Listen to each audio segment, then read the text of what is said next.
یہ چاہتے ہو کہ رب کی ہر نعمت کا شکریہ ادا ہو جائے تو تم تسبیح مسلح اٹھا کر کے رب کی نعمتوں کا شکریہ ادا نہیں کر سکتے تو میاں کرو گے کیسے؟ بس کرنا یہ ہے کہ تم مصطفیٰ سے محبت کرنے لگ جاؤ اور مصطفیٰ پر کثرت سے درود پڑھنے لگ جاؤ. تم مصطفیٰ سے محبت کرنے لگ جاؤ اور کثرت سے درود پڑھنے لگ جاؤ. یہ دو کام آپ کرنے لگیں گے تو رب خوش ہو جائے گا اور ساری نعمتوں کے بدلے میں یہ کام پورا ہو جائے گا. آپ سمجھ رہے ہیں؟ آپ سے سلام کیا تو آواز بہت کم کیا. میں قرآن پاک کی قاعدے کریمہ پڑھتا ہوں. اللہ تبارک و تعالیٰ فرماتا ہے اذا حییتم بتحیۃ فحیوا باحسن منها او ردوها. یہ میں اپنی بات نہیں کر رہا ہوں، اپنے بات کی بات نہیں کر رہا ہوں، کسی مفسر کی بات نہیں کر رہا ہوں، کسی محدث کی بات نہیں کر رہا ہوں، اور نہ کہ حدیث پاک ہے. یہ کیا ہے؟ قرآن پاک ہے جس کا حکم عقل ہے.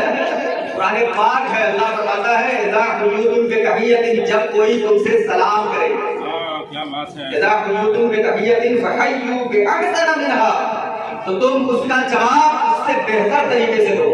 سبحان اللہ. سمجھ رہے ہیں آپ؟ اور آگے اللہ فرماتا ہے اور ردوہا، یا ویسے ہی لوٹا دو. اب طریقہ کیا ہے؟ میں نے آپ سے کہا السلام علیکم، تو قرآن کا حکم ہے بہتر جواب دینے کا. تو آپ کہیے وعلیکم السلام ورحمۃ اللہ، ایک لفظ لا دیجیے ورحمۃ اللہ.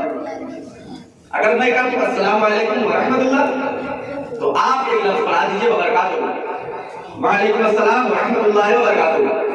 اور میں اپنا سلام ہی ادا کروں تو اور ردوہا بھی آپ کو عمل کرنا ہے، یعنی اتنا ہی آپ کو لگانا ہے. اب اس سے زیادہ کرنے کی ضرورت نہیں ہے. میں نے سلام کر لیا السلام علیکم ورحمۃ اللہ وبرکاتہ، تو آپ بھی اتنا ہی لگا دیجیے وعلیکم السلام ورحمۃ اللہ وبرکاتہ. سمجھ گیا؟ یہ حکم قرآن کا ہے. اچھا ایک طریقہ اور ہے. میں نے اگر سلام کیا ہے آپ سے، میں دھیرے آواز میں کیا، آپ بلند آواز سے جواب دے دیجیے، یہ بھی بہتر طریقہ ہے.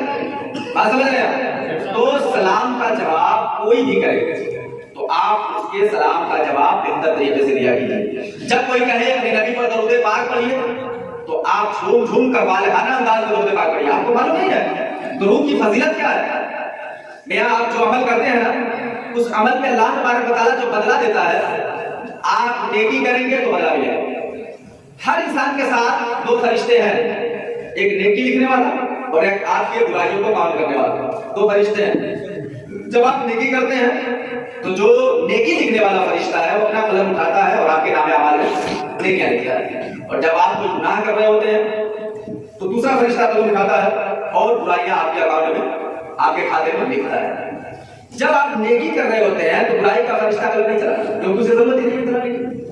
اور جب آپ گناہ کر رہے ہوتے ہیں تو نیکی کا فرشتہ قلم نہیں چلاتا کیونکہ اس کی ضرورت نہیں ہے. لیکن یہ درود پاک ایک ایسا وظیفہ ہے نا کہ جب آپ درود پاک پڑھتے ہیں تو دونوں فرشتے قلم چلاتے ہیں. سبحان اللہ. دونوں فرشتے قلم چلاتے ہیں. کیسے؟ جب آپ درود پاک پڑھتے ہیں تو جو رحمت کا فرشتہ ہے، جو نیکی کا فرشتہ ہے، وہ آپ کے نام اعمال میں 10 نیکیاں لکھتا ہے. تو جو برائی کا فرشتہ ہے وہ آپ کے 10 گناہوں کو مٹا دیتا ہے. بات سمجھ رہے ہیں؟ جب رب کی رحمت یہ دیکھتی ہے کہ دونوں فرشتوں کے قلم چل رہے ہیں، اسے گوارا نہیں کہ رحمت خداوندی خاموش رہے. اللہ کی رحمت آپ کے 10 درجوں کو بلند فرما دیتی ہے. تو آپ سے جب کہا جائے درود پاک پڑھیں تو والہانہ انداز میں پڑھا کریں. درود پاک کی بڑی برکت ہے. اگر آپ کے درود کو مصطفیٰ جان رحمت صلی اللہ علیہ وسلم نے پسند فرما دیا تو آپ کو حاضری نصیب ہو جائے گی. اور یہ بہت بڑی دولت ہے بھیا، بہت بڑی دولت ہے. کتنی آنکھیں سوکھ گئی رو رو کر کے، کتنے بستر کے تڑپ رہے ہیں راتوں میں کہ کاش اس در کا دیدار ہو جائے. کیا ہم نہیں چاہتے کہ گنبد خضرا دیکھنے کو مل جائے؟ آقا فرماتے ہیں من زار قبری وجبت له شفاعتی. قبری کہاں مصطفیٰ ہے؟ صحابہ کو تو یہ مسئلہ جافزہ ملا نہیں تھا. سارے صحابہ مصطفیٰ کے جنتی الحمدللہ، کوئی شبہ نہیں. مگر آپ محروم ہو رہے تھے کیونکہ آپ نے مصطفیٰ کو دیکھا نہیں. آپ صحابی نہیں تھے، آپ محروم ہو رہے تھے. اور مصطفیٰ تو آپ کے لیے رحمت بن کے آئے تھے، آپ کو محروم کیسے کر سکتے تھے؟ آقا نے فرمایا میاں جس نے دیکھ لیا وہ تو جنتی ہے ہی. میرے پردہ کر لینے کے بعد، لوگوں کے درمیان سے چلے جانے کے بعد بھی جو میرے قبر کی زیارت کر لے گا، محشر میں اس کی بھی شفاعت کروں گا. تو آپ خواہش کریں کہ مصطفیٰ آپ کو مدینہ بلائے، آپ کو مدینہ خضرا دیکھیں، اپنی ان گنہگار آنکھوں سے اس در پہ جائیں اور اس در کا دیدار کریں. آپ تمنا کریں، خواہش کریں. جب درود کی کثرت کریں گے آپ مصطفیٰ پسند فرمائیں گے آپ کی خوش نصیبی ہے، ورنہ نہ مصطفیٰ کو آپ کے درود کی ضرورت ہے نہ اللہ کو ضرورت ہے کہ آپ سے فرمائے۔ 70,000 صبح اور 70,000 شام اللہ کے فرشتے اس در پہ صرف اور صرف درود و سلام پڑھنے کے لیے آتے ہیں۔ اور ایک بات بتاؤ، جو فرشتہ ایک بار آ جاتا صبح قیامت تک وہ آرزو کرے گا کاش اس در پہ پھر جانا نصیب ہو جائے، مگر ون چانس پھر موقع نہیں ملے گا۔ یا آپ خوش نصیب ہیں، آپ ہیں جب چاہے مصطفیٰ پہ سلام پڑھیں، فجر میں چاہے سلام پڑھیں، ظہر میں چاہے سلام پڑھیں، عصر میں سلام پڑھیں، مغرب میں سلام پڑھیں، عشاء میں سلام پڑھیں، محفل میلاد میں سلام پڑھیں، جب چاہے مصطفیٰ پہ سلام پڑھیں، مصطفیٰ سنتے ہیں اور ان کی بارگاہ میں آ کر قبول ہوتا ہے، آپ کا سلام قبول ہوتا ہے۔ یہ آپ کی خوش نصیبی ہے۔ اعلیٰ حضرت فرماتے ہیں لاکھوں قدسی ہے کام خدمت پر، لاکھوں قدسی ہے کام خدمت پر، لاکھوں گردے مزار پھرتے ہیں، لاکھوں گردے مزار پھرتے ہیں۔ اور آپ جب چراغ جلاتے ہیں نا تو اس کے ارد گرد پروانے آتے ہیں، چونکہ یہ آپ کا جلایا ہوا چراغ ہے نا تو پروانے کیڑے مکوڑے ہوتے ہیں، آپ نے جلایا ہے، مگر وہ نور جو مدینہ میں منور ہے، جب اس طرح پہ نور کی قندیلیں جلتی ہیں تب کیا ہوتا ہے؟ آپ نے اپنی زبان میں سنا ہے، ہر چراغ مزار پر قدسی، ہر چراغ مزار پر قدسی، کیسے پروان نوار کیسے پروان نوار پھرتے ہیں۔ اور آپ کو یہ جو دولت ایمان مصطفیٰ کی محبت سے ملی ہے، یہ دولت بڑی عظیم ہے، اسے بڑی حفاظت سے آپ کو سنبھال کے رکھنا پڑے گا۔ ہر راستے پر چلیں گے تو یہ دولت لٹ جائے گی اور آپ کا ایمان برباد ہو جائے گا، پھر سارا کیا تھا جتنی عبادتیں ہیں سب بیکار ہو جائیں گی۔ تو حضرت نصیحت کرتے ہوئے فرماتے ہیں کہ ہر راستے پر اگر چلو گے تو چور بیٹھے ہوئے ہیں، رحمان بیٹھے ہوئے ہیں، کہیں بھی دولت ایمان لوٹ لیں گے، انسانی شکل میں بھی اور شیطانی شکل میں بھی، دونوں صورت میں بیٹھے ہوئے ہیں تو لوٹ لیں گے، اس لیے ان سے اپنے ایمان کی حفاظت کرنا۔ حضرت فرماتے ہیں بائیں راستے نہ چل مسافر سن، بائیں راستے نہ چل مسافر سن، مال ہے راہ مار پھرتے ہیں، مال ہے راہ مار پھرتے ہیں، اور ہائے غافل وہ کیا جگہ ہے جہاں، ہائے غافل وہ کیا جگہ ہے جہاں، پانچ جاتے ہیں چار پھرتے ہیں، پانچ جاتے ہیں چار پھرتے ہیں۔ اللہ فرماتا ہے الا ان اولیاء اللہ لا خوف علیہم ولا هم يحزنون، خبردار اللہ کے ولیوں کو نہ کسی چیز کا خوف ہے نہ کسی چیز کا غم۔ آج جو محفل آپ منعقد کیے ہیں یہ محفل سارے ولیوں کے ولی، سارے ولیوں کے سردار، سارے غوثوں کے غوث، پیرے پیرا میرے میرا شاہ شاہ شاہ جیلا حضور سیدنا شیخ عبد القادر جیلانی بغدادی بڑے پیر رحمۃ اللہ علیہ سے منسوب یہ محفل ہے۔ آپ جانتے ہیں ایک ولی کی طاقت اور قوت کیا ہوتی ہے؟ اولیاء جو کرامتیں دکھلاتے ہیں یا ان سے جن کرامتوں کا صدور ہوتا ہے نا، یہ ساری کرامتیں حق ہیں۔ کرامت کرتے کسے ہیں؟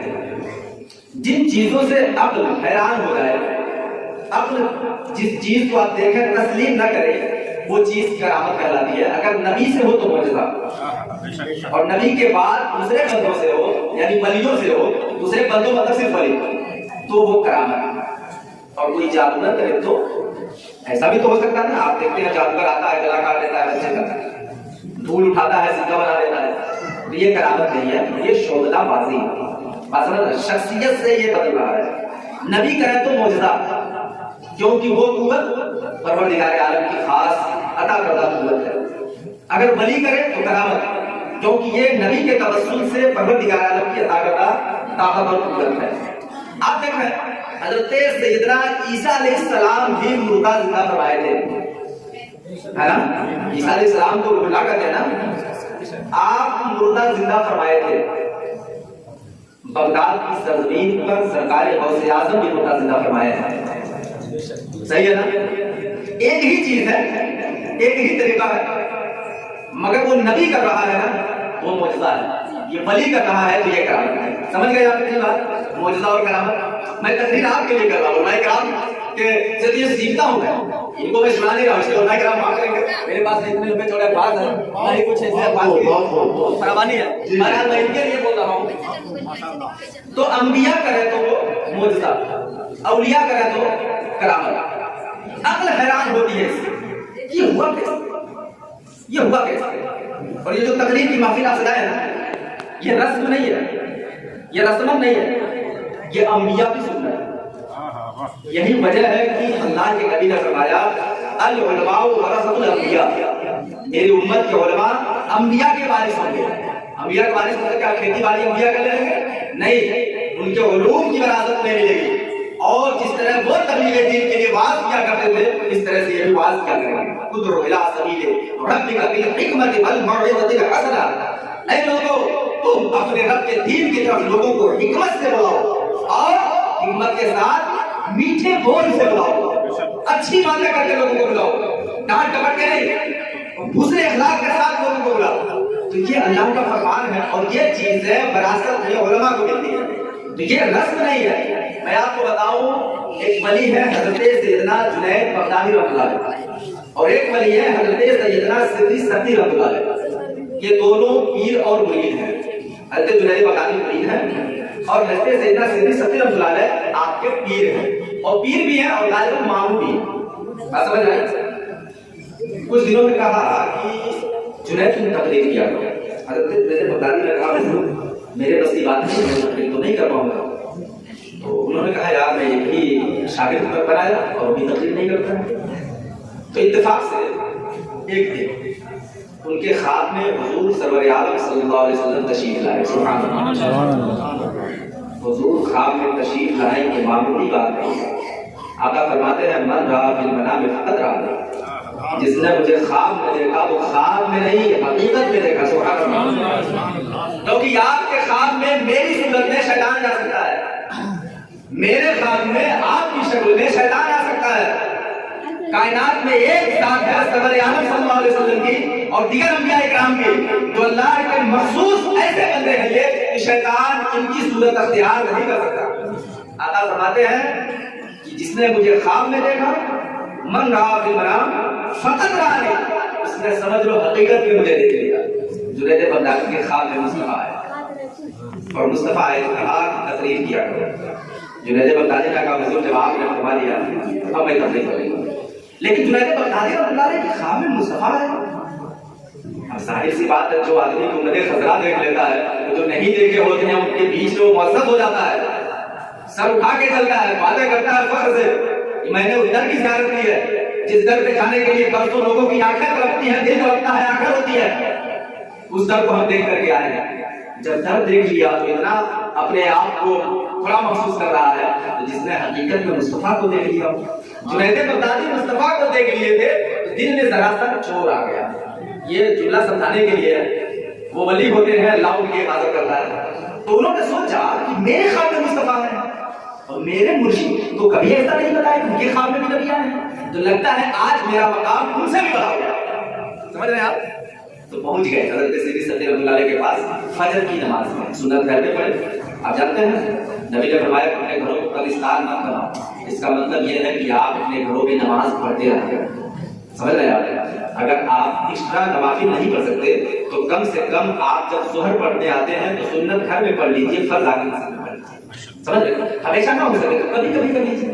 ہاں ایک بات ہے، اگر آپ کو اس بات کا خطرہ ہو کہ میں مسجد میں سنت نہیں پڑھوں گا تو گھر نہیں پڑھ پاؤں گا، تو ضروری ہے کہ مسجد ہی میں پڑھ کے جائیے، کیونکہ چھوٹ جائے یہ مناسب ہے، یہ غلط بات ہے۔ سمجھ رہے ہیں آپ؟ سمجھ رہے ہیں ہماری بات؟ تو سنت پڑھے ہو گئے اور فرض پڑھنے کے لیے چلے گئے اپنے پیر صاحب کے پاس۔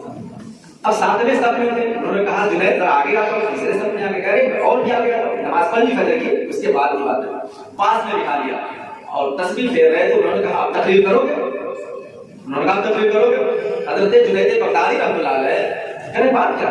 یہ اندر پہلے ہی سے موجود تھا نا کہ میں بڑا ہوں. انہوں نے کہا بات کیا؟ پھر تصویر رونے لگے. تھوڑی دیر کے بعد کر رہے ہیں جنید اب تو تقریر کرو گے یا حضور بات کیا ہے؟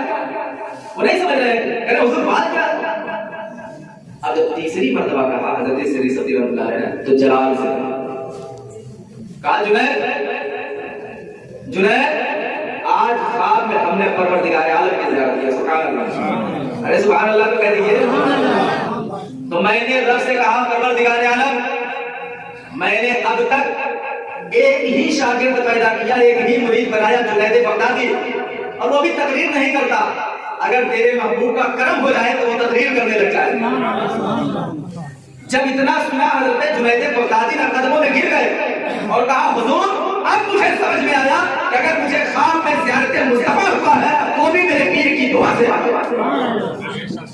وہ بھی میرے مرشد کے دعا سے ہوا ہے. یہ تقریر کوئی معمولی چیز نہیں ہے. یہ میں نے اس لیے سمجھایا سرکار غوث اعظم رضی اللہ عنہ بھی تقریر نہیں کرتے تھے, آپ بھی تقریر کرتے تھے. تو پھر جب آپ تقریر نہیں کرتے تھے تو آپ کے خواب میں مصطفیٰ تشریف لائے اور آپ کے منہ کو کھلوا کر کے 7 مرتبہ اپنا والد نے ڈالا. سبحان اللہ. اور کہا بیٹا تقریر کیا. کیونکہ انہوں نے کہا حضور یہ عربی دان ہے, وہ ان کے بیچ میں کیسے تقریر کروں گا؟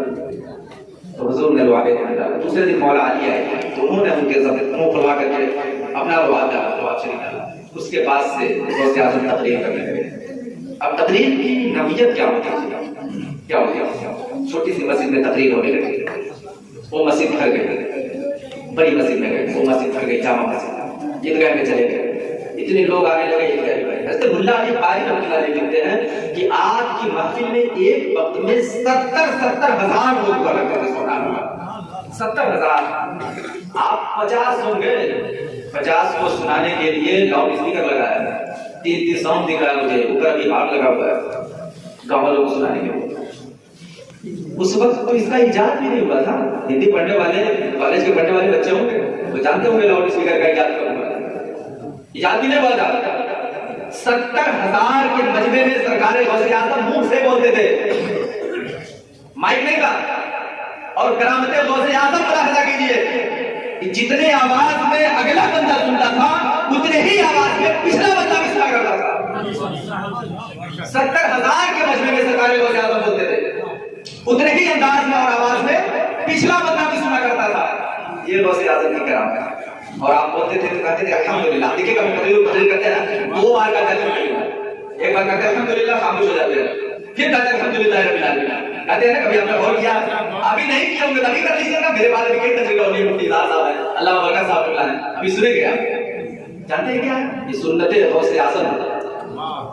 سرکار غوث اعظم رضی اللہ عنہ جب کہتے تھے ایک مرتبہ الحمدللہ تو گویا کہ وہ منادی کرتے تھے پوری دنیا سے کونے کونے, جس بھی کونے میں جو غریب ہوتا تھا یہ آواز اس کو پہنچتی تھی. پھر وہ رب کی عطا کرتا قوت اور طاقت سے وہاں سے پرواز کرتا تھا, اڑتا تھا اور غوث اعظم کی محفل میں آتا تھا. جب وہ آ جاتا تھا پھر دوبارہ کرتے تھے الحمدللہ رب العالمین. آپ سمجھ گئے آپ اس کی حکمت کیا ہے؟ ایک مرتبہ الحمدللہ کرتے تھے تو سارے اولیاء کو خبر ہو جاتی تھی کہ غوث اعظم تقریر کرنے والے ہیں. سب اپنی کے کیسے چل پڑتے تھے, جب سب آ جاتے تھے پھر کہتے تھے الحمدللہ رب العالمین. یہ غوث اعظم کی سنت ہے. سمجھ رہے ہیں آپ, یہ تقریر رسم نہیں ہے, یہ غوث اعظم کی سنت ہے. اور آپ کا طریقہ ہے, آپ تقریر کیا کرتے تھے. بڑے بڑے علماء, بڑے بڑے مفسر, بڑے بڑے محدث آپ کی محفل میں بیٹھتے تھے جب آپ تقریر کیا کرتے تھے اور قرآن آیتوں کی جب تشریح اور تفسیر کرتے تھے تو علماء کرام قلم اور کاغذ لے کر بیٹھا کرتے تھے. آپ کی تفسیر جو آپ فرماتے تھے اسے وہ غور سے سنتے اور لکھا کرتے تھے. سبحان اللہ. کہتے تھے اس طرح کی تفسیر تو میں نے کبھی سنا ہی نہیں, اس طرح کی باتیں تو کبھی میں نے جانا ہی نہیں جو غوث اعظم کی زبان سے نکلا کرتے تھے. آپ 55 سال تک علم حاصل کرتے رہے. 55 سال یہ معمولی چیز نہیں ہے, یہ معمولی چیز نہیں ہے. علم دین سیکھنے کے لیے گھر سے نکل گئے آپ اور راستے میں اگر موت آ گئی تو آپ شہید ہیں, آپ شہید ہیں. بستہ لے کر کے مدرسے میں آنا, مولوی صاحب کے سامنے بوریا بچھا کے بیٹھنا صرف یہی علم دین سیکھنا نہیں ہے. اگر آپ ابھی گھر سے آئے ہیں اور اس نیت سے آئے ہیں کہ میں جا رہا ہوں محفل پاک میں, وہاں علم سیکھوں گا, جو علماء سے سنوں گا اسے یاد کروں گا اور سیکھوں گا, یہ بھی علم سیکھنا ہے. بات سمجھ رہے ہیں؟ یہاں بھی آپ کو ثواب ملے گا، ثواب ملے گا۔ تو سرکار غوث اعظم رضی اللہ عنہ 55 سال تک علوم دین حاصل کرتے رہے۔ اور آپ یہ مت جانیے کہ صرف غوث اعظم ایک پیر تھے، نہیں، صرف پیر نہیں تھے، بہت بڑے عالم تھے، بہت بڑے محدث تھے، بہت بڑے مفسر تھے، بہت بڑے فقیہ تھے۔ چونکہ کرامتیں اتنی بیان ہوئی کہ لوگ صرف اتنا سمجھے کہ وہ پیر ہیں، وہ صرف کرامتی پیر ہیں، نہیں، وہ بہت بڑے عالم بھی ہیں، وہ بہت بڑے علامہ بھی ہیں، بہت بڑے محدث بھی ہیں۔ سرکار غوث اعظم صرف کرامت ہی کے مالک نہیں تھے۔